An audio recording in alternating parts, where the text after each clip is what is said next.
فاصله ها خورشید و از من میگیره، اما نزار این شب زده باز تو تن ظلمت بمیره. ثانیه ها وسعت فریاد منه، کاری بکن فرصت میلاد منه.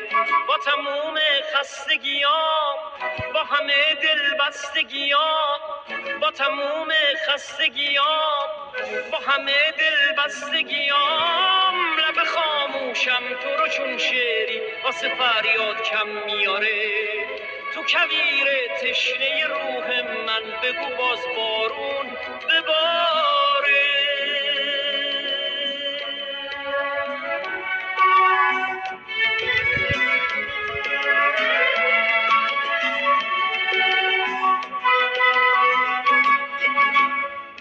با تو این ثانیه ها معنی تکرار نبودن، باور آینه ها جرأت انکار نبودن، بودنت معجزه شرقی باران و آتش. تو نبودی روز و شب این همه تبدار نبودن.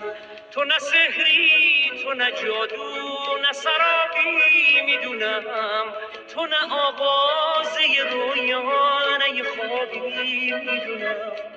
تو همون آیت نوری توی شب‌های سیاه، توی آوار تباهی، تو امیدی، تو پناه.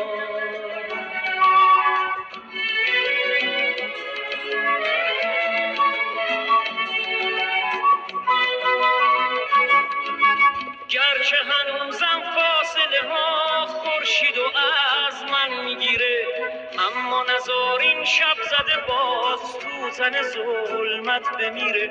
ثانیه ها وسعت فریاد منه، کاری بکن فرصت میلاد منه.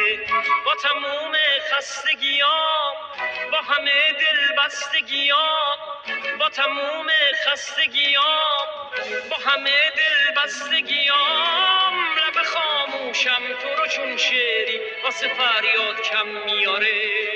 تو کویر تشنه روح من بگو باز بارون ببار.